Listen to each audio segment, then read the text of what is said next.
Hi, I'm Craig Phillips. Welcome to my tiling trade tips. In this video, I'm going to show you how to prepare a concrete floor, lay some self-leveling compound so it's ready for tiling.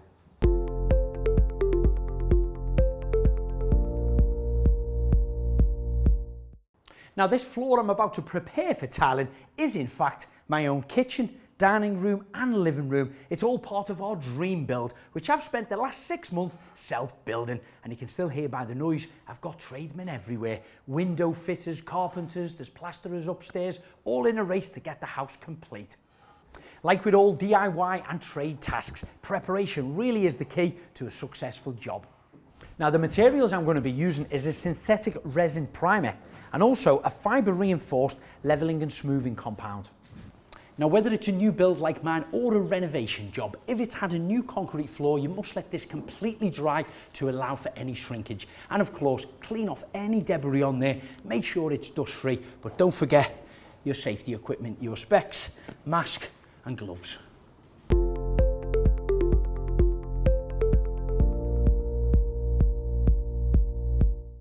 Now I'm going to seal my floor with a synthetic resin-based primer. Now you can apply this neat directly out of the can, or you can dilute it with a ratio of 3:1. My floor is quite porous, so I'm going to apply 1:1. So that's 5 litres of primer G and 5 litres of clean water mixed up into a bucket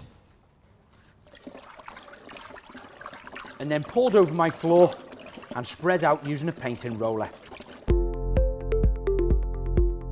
By applying the primer onto the bare porous concrete to start with, this allows equal drying time for the self-leveling compound when it's applied to areas on the floor that happen to be thicker or thinner.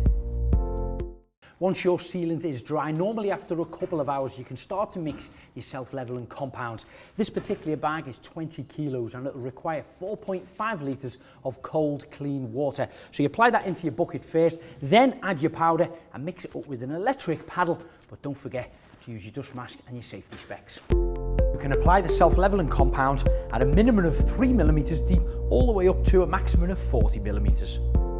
It helps to spread the solution evenly by using a spiked roller.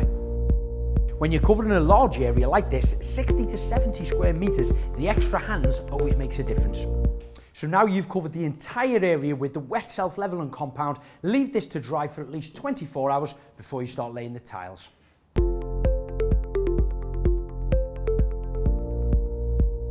I hope you've enjoyed watching my tiling trade tips. There's plenty more of them, along with Tile Mountain's wide range of fantastic products on their website, so why don't you visit it, tilemountain.co.uk.